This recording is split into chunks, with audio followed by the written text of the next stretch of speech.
Assalamualaikum warahmatullahi wabarakatuh.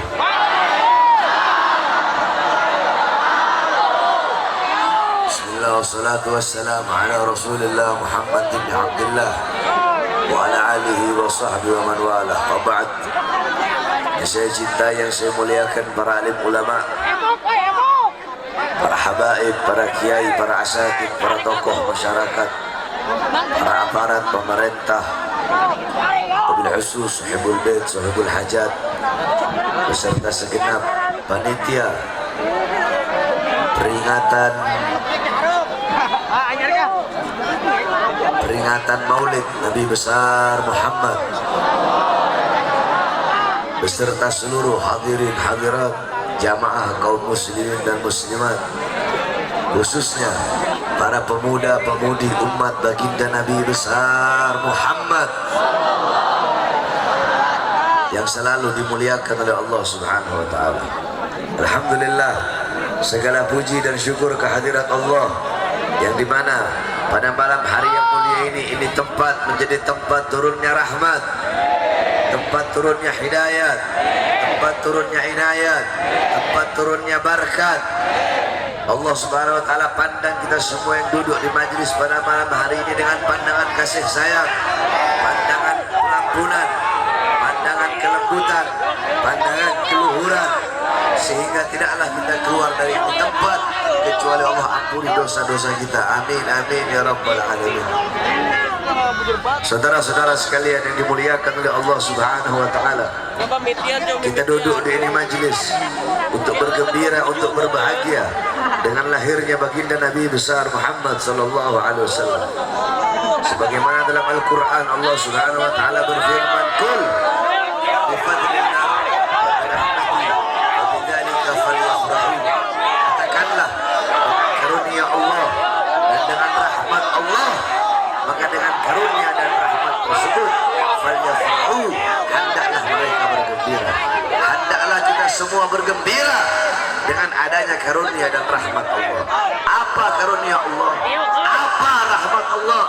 Dalam kitab tafsir Jami'ul Bayan Al-Imam Ibnu Jarir At-Tabari, dalam kitab tafsir Ma'alimut Tanzil Al-Imam Baghawi, dalam kitab tafsir Ibnu Katsir, dalam kitab tafsir Anwarut Tanzil Al-Imam Baghawi, dalam kitab tafsir Al-Imam Qurtubi, dalam kitab tafsir Madarikut Tanzil Al-Imam An-Nasafi, dalam kitab tafsir Ad-Durrul Manthur Tafsir bil Ma'thur Al-Imam As-Suyuti, dalam kitab tafsir Madarikut Tanzil Al-Imam An-Nasafi, dalam kitab tafsir Jami'ul Kabir Al-Imam Fakhruddin Ar-Razi, dalam kitab tafsir Jalalain Al-Imam Jalaluddin Al-Mahalli dan Al-Imam Jalaluddin As-Suyuti, dijelaskan bahwasanya karunia Allah adalah Islam, iman, ilmu dan Al-Quran.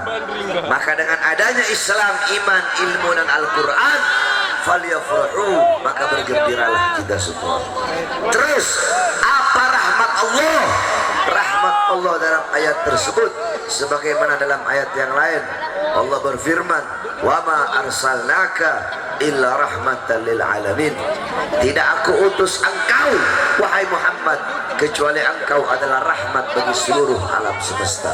Maka dengan adanya Islam, iman, Al-Quran dan ilmu sebagai karunia Allah, dan dengan adanya Nabi Muhammad sebagai rahmat Allah, falyafrahu, hendaklah kita bergembira, hendaklah kita bersuka cita, hendaklah kita berbahagia dengan adanya baginda Nabi besar Muhammad. Saudara-saudara sekalian yang dimuliakan oleh Allah Subhanahu wa taala, berarti jikalau intisari daripada maulid adalah bergembira, berbahagia dengan kelahiran Nabi Muhammad, berarti siapa yang pertama kali memerintahkan bergembira dengan lahirnya Nabi Muhammad? Siapa? Kan tadi udah dijelasin ayatnya. Siapa? Kurang keras, siapa? Siapa yang memerintahkan berbahagia dengan adanya Nabi? Siapa yang memerintahkan dengan berbahagia dengan adanya Nabi? Siapa yang memerintahkan bersuka cita dengan adanya Nabi? Siapa yang memerintahkan berbahagia, bergembira, bersukacita dengan adanya Nabi? Kurang keras, siapa yang memerintahkan? Siapa yang memerintahkan? Yang memerintahkan adalah Allah Subhanahu wa ta'ala. Nah, saudara-saudara sekalian, di negara kesatuan Republik Indonesia yang kita cintai, di negara Indonesia ini adalah negara yang mayoritas muslim terbesar di Indonesia, apa di dunia. Negara mayoritas ahlus sunnah wal jamaah terbesar di seluruh dunia, yang dimana makanya tidak heran kenapa kita umat Islam Indonesia menjadi umat yang dicintai oleh Nabi Muhammad, menjadi umat yang dirindukan oleh Nabi Muhammad. Kenapa? Karena kalau udah masuk bulan Rabiul Awal, bahkan bukan hanya bulan Maulud, sampai Rabiul Akhir, Jumadil Awal, Jumadil Akhir, terus setiap gang-gang, lorong-lorong, desa-desa, masjid-masjid, musola-musola, pondok-pondok pesantren, setiap wilayah, setiap kota, daerah, dari Sabang sampai Merauke, semuanya merayakan Maulid Nabi Muhammad. Semua mengadakan Maulid Nabi Muhammad. Tidak ada negara di seluruh dunia yang lebih banyak mengadakan dan merayakan Maulid Nabi seperti negara kita tercinta, itu negara Indonesia. Akan tetapi saudara-saudara, sayang, seribu sayang, di negara yang mayoritas muslim terbanyak dan terbesar di dunia, di negara yang dimana ahlu sunnah wal jamaah, akidah Asy'ari Maturidi, mazhab Syafi'i terbesar di seluruh dunia, tepat 1 tahun yang lalu ada seorang cucu Rasulullah, ada seorang anak cucu Nabi Muhammad, beliau merayakan maulid datuknya Rasulullah SAW. Beliau memuliakan dan mengagungkan hari kelahiran kakeknya, yaitu Nabi Muhammad SAW. Beliau berbahagia, beliau bersuka cita dengan lahirnya Nabi Muhammad, sehingga beliau membuat acara maulid Nabi Muhammad. Padahal tepat 1 tahun yang lalu bukan hanya beliau yang membuat acara maulid, banyak para ulama, para ustadz, para kiai, para habaib yang membuat acara maulid Nabi Muhammad SAW. Beliau bergembira, berbahagia merayakan maulid Nabi. Para ulama, para ustadz, para kiai, para habaib hadir memberikan ilmu, hikmah, nasihat, i'tibar, intifa. Akan tetapi beliau ditangkap, ditahan dan dipenjara karena merayakan maulid Nabi Muhammad SAW. Beliau ditangkap, ditahan, dipenjara, dihinakan, saudara-saudara. Kedua, tangan beliau, tangan yang mengalir darah suci Nabi Muhammad, tangan yang di dalamnya terdapat darah daging Nabi Muhammad, tangan tersebut diborgol karena merayakan maulid Nabi Muhammad.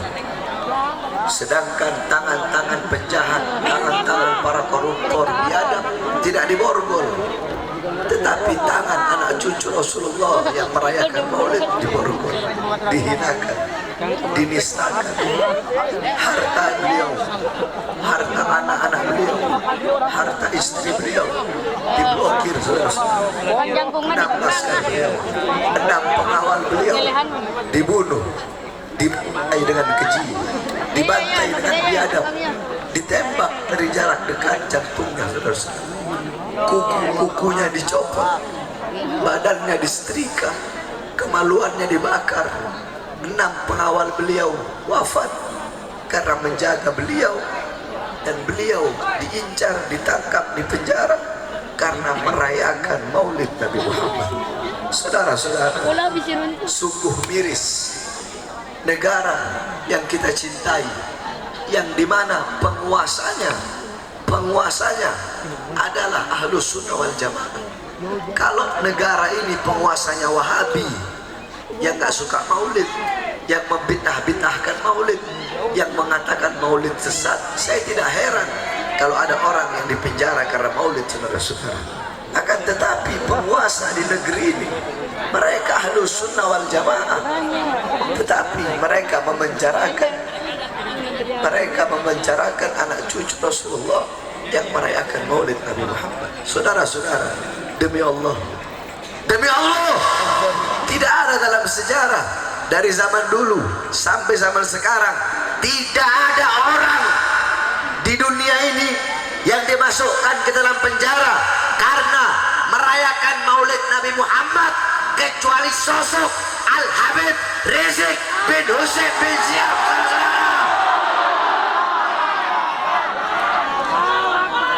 Saya tanya, ini perbuatan zalim apa tidak? Jawab yang keras, zalim apa tidak? Zalim apa tidak? Adil apa tidak? Adil apa tidak? Kezoliman, ketidakadilan, kemungkaran, lawan atau biarkan? Lawan atau biarkan? Lawan atau biarkan? Saudara-saudara, kita akidah Ahlussunnah wal Jamaah, betul? Dalam aswaja haram, tidak boleh melawan pemerintah yang sah, betul? Tidak boleh menjatuhkan pemerintah yang sah, betul? Tapi yang kita lawan bukan pemerintahnya, yang kita lawan bukan negaranya, tapi yang kita lawan kezaliman para penguasanya, kezalimannya, ketidakadilannya, kemungkarannya, mungkaratnya, dolalatnya, sayiatnya, mukhalafatnya. Yang kita lawan adalah kebijakan-kebijakan mereka yang merugikan rakyat dan menguntungkan asing. Yang kita lawan adalah kebijakan-kebijakan mereka yang menyengsarakan rakyat dan menyenangkan asing. Kezalimannya, kemungkarannya, itu yang akan terus kita lawan sampai titik darah penghabisan. Semuanya saya tanya, siap berjuang, siap melawan, siap berjuang? Sudah cukup selama ini 3 tahun kalian tertidur, saudara-saudara. Para habaib, para kiai, para ustadz, para ulama. Saya masuk penjara 3 tahun, Habib Rizik 1 tahun. Banyak dari kalian yang tertidur, banyak dari kalian yang bungkam, banyak dari kalian yang diam. Sudah cukup. Sekarang saatnya kalian bangun dari tidur kalian. Sekarang saatnya kita bersama-sama bersatu, bangkit. Untuk apa? Untuk menyampaikan kebenaran, membela Islam, membela para ulama. Khususnya kita bela, kita punya bangsa, kita punya rakyat, kita bela rakyat Indonesia, apapun agamanya, apapun sukunya. Kita yang muslim disatukan dengan agama, yang bukan muslim kita disatukan dengan satu kedaulatan, satu bangsa. Apa itu? Yaitu bangsa Indonesia, yaitu negara Indonesia. Apapun agamanya, sukunya, rasnya, warna kulitnya, kita satu bangsa, satu bendera merah putih, kita satu lambang yaitu Garuda. Oleh karenanya, saudara-saudara, saatnya kita bersatu untuk melawan kezaliman-kezaliman para penguasa. Kita bersatu untuk menyadarkan para penguasa agar menjadi penguasa-penguasa yang baik, menjadi penguasa-penguasa yang taat, yang patuh, yang mensejahterakan rakyat dan memakmurkan rakyat. Saudara-saudara sekalian yang dimuliakan oleh Allah Subhanahu wa taala, saya tanya semua, jawab yang keras. Gaji mereka dari siapa? Dari siapa? Dari siapa? Rumah dinas mereka dari siapa? Mobil dinas mereka dari siapa? Senjata-senjata mereka dari siapa? Dari kita rakyat, dari keringat rakyat. Oleh karenanya, wahai rakyat, wahai bangsa, khususnya wahai para pemuda-pemudi Indonesia, bersumpahlah bahwasanya kami bangsa Indonesia, kami rakyat Indonesia, kami para pemuda-pemudi bersumpah demi Allah, wahai para pejabat-pejabat, wahai para pejabat yang mengkhianati rakyat, yang mengkhianati bangsa, wahai para pejabat-pejabat yang mengeluarkan kebijakan-kebijakan yang menguntungkan asing dan menyengsarakan serta merugikan rakyat, wahai para pejabat-pejabat yang dimana kekayaan kalian bertambah di masa pandemi, di masa corona, sedangkan rakyat kelaparan, rakyat bertambah susah. Kalian senang di atas penderitaan rakyat, kalian kenyang sedangkan rakyat kelaparan. Hai kalian para pejabat zalim, hai kalian para penguasa yang zalim, hai kalian para pejabat-pejabat yang hidup enak sedangkan rakyatnya kelaparan, rakyatnya sengsara, rakyatnya susah. Dengarlah sumpah kami. Kami para pemuda-pemudi bersumpah demi Allah, selama darah kami masih merah, selama tulang kami masih putih, merah putih, maka selama itu kami akan bangkit, tegak, berdiri, tidak akan berhenti sampai mati, tidak akan mundur sampai hancur untuk membela bangsa, rakyat, dan negara kesatuan. Persatuan Republik Indonesia. Allahu Akbar. Allahu Akbar. Allahu Akbar. Oleh karena kita doakan, mudah-mudahan para pejabatnya jadi pejabat yang baik, pemerintah kita jadi pemerintah yang baik, yang adil, yang bisa mensejahterakan rakyat. Amin amin ya rabbal. Terakhir sebelum saya tutup, saudara-saudara, saya ini punya jadwal penuh sampai tahun 2024. Nah, akhir-akhir ini, bukan hanya akhir-akhir ini, bahkan bisa ke depan, setiap panitia yang mengundang saya ceramah, kebanyakan, nggak semua, kebanyakan 90% didatangi sama polisi.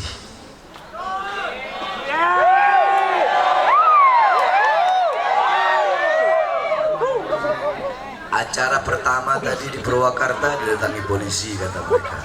Acara yang kedua juga didatangi polisi. Nah sekarang saya tanya, acara ini panitia jawab jujur aja, didatangi polisi apa enggak? Dia tadi, oh masya Allah.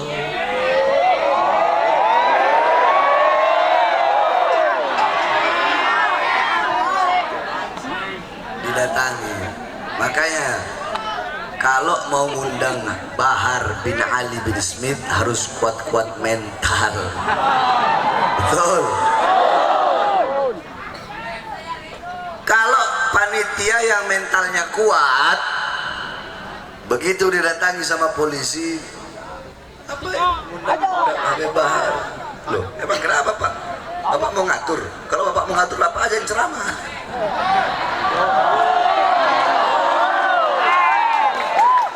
Betul. Woi Pak, ini negara demokrasi Pak. Negara orang bebas untuk bersuara Pak. Bapak kalau mau datang itu penista-penista agama, jangan dibiarkan. Betul.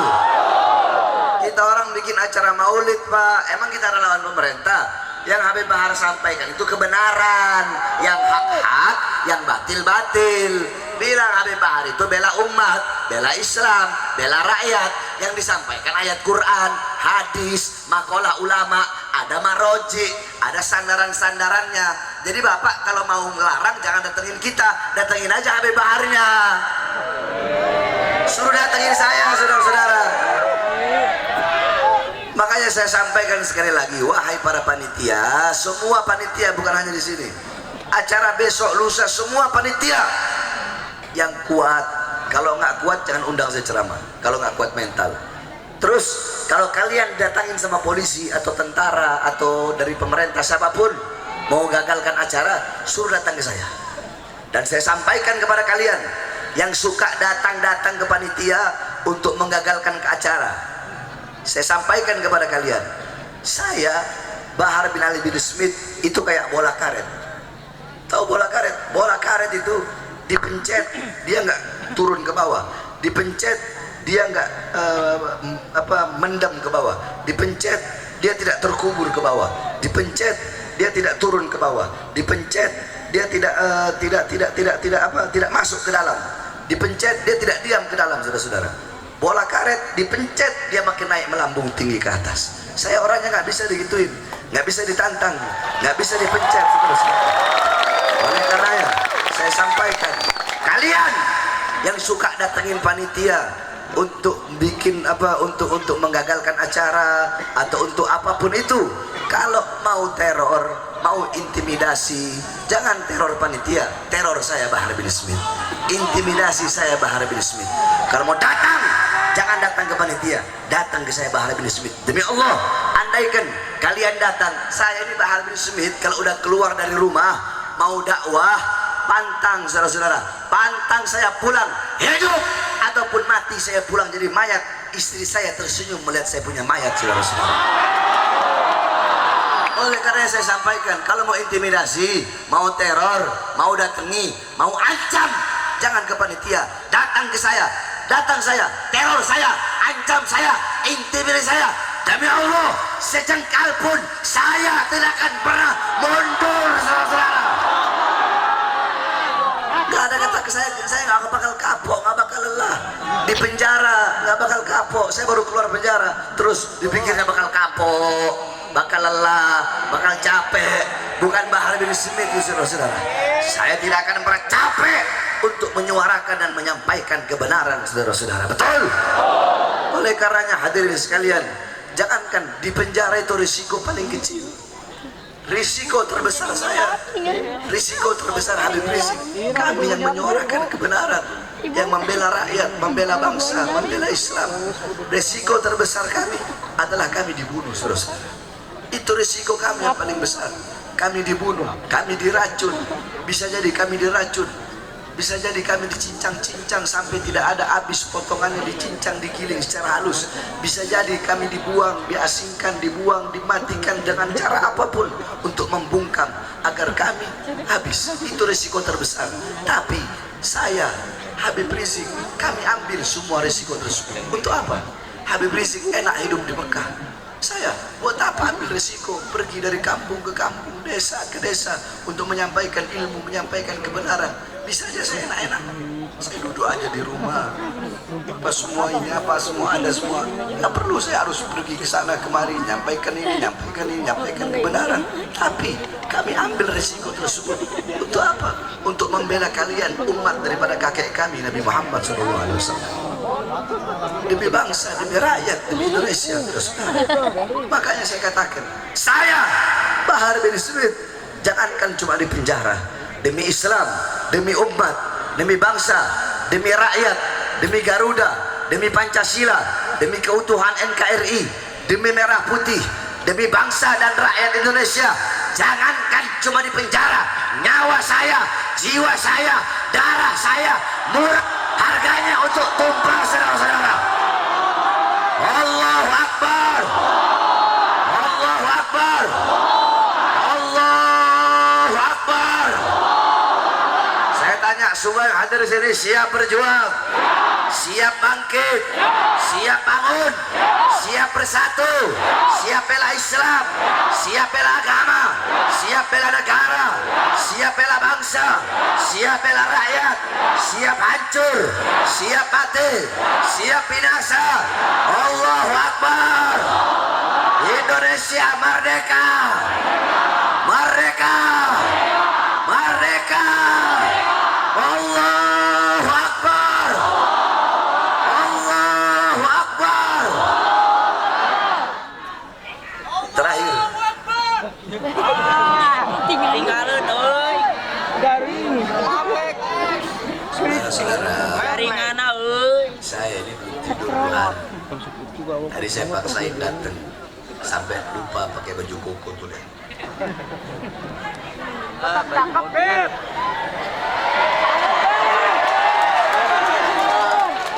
Saya buru-buru tadi, orang lagi santai, lagi tidur, bangun-bangun baju koko, apa anak-anak pakai batik semua, makanya saya pakai begini, tutup sorban apa adanya. Saya kan orangnya slow man, slow man, adanya aja. Pakai imamah takut keberatan saya. Takut terpura-pura wali lagi. Ya, saya beginilah apa adanya. Oleh karena sebelum saya tutup, hadirin, saya harapkan saudara-saudara yang hadir di sini untuk bisa mengeluarkan hartanya di jalan Allah untuk pembangunan pondok pesantren kami. Karena kami sedang bangun pondok pesantren dan kami harapkan untuk menerima uang dari pemerintah. Bukan berarti kalau ada pondok terima uang dari pemerintah. Nggak boleh, nggak ada masalah. Cuma kalau saya ikhtiyat, tahu ikhtiyat,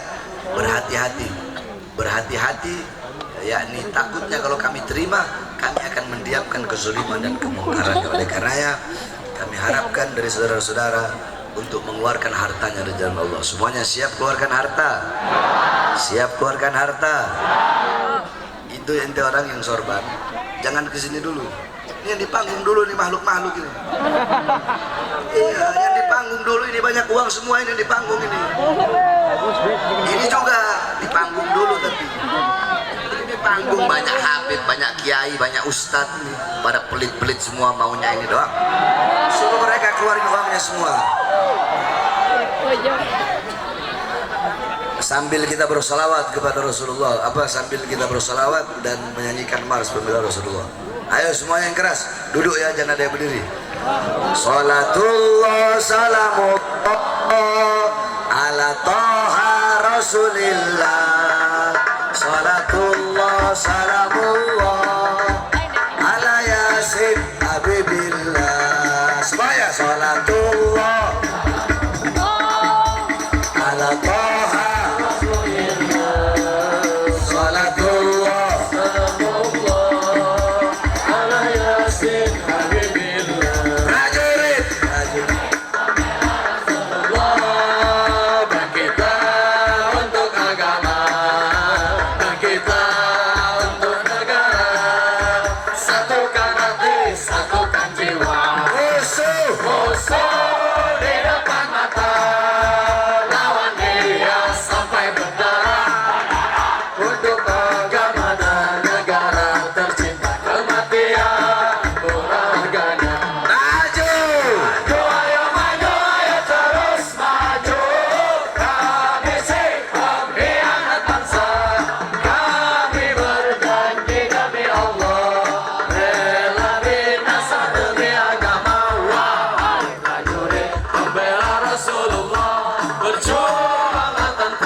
Satu langkah